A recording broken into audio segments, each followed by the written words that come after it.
Би цаг ямагт мөнгөний гачигдaltaй байдаг боллоо. Гинтийн зардал их гардаг болохоор байнга л өртөө байдаг.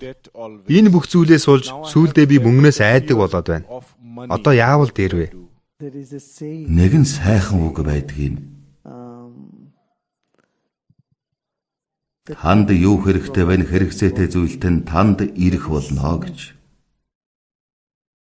Таны гэсэн агуу ухамсар агуу хүч оршдог учраас танд хэрэгтэй зүйл таныг олоод л ирэх болно. Өөрийн оршихуйд итгэх итгэл.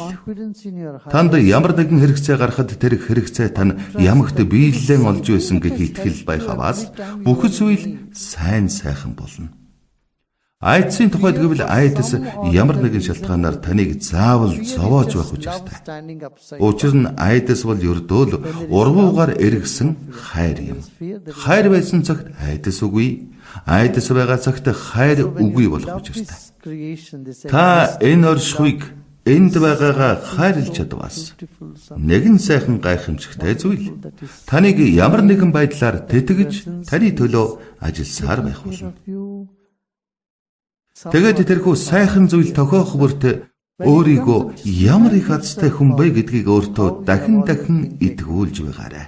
Ингэж чадвас айдас тань сарних болно. Айдас түгшүүр тодорхойгүй байдал, басамжлан доромжлуулахаас айх айдас. Эдгээр гурван айдсыг та даван туулах учиртай. Та доромжлуулахаас айдаг.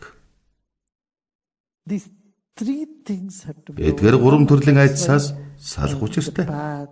Бясалгал, пранаяма, крия хийснээр эдгээрээс бүрэн ангижрах боломжтой.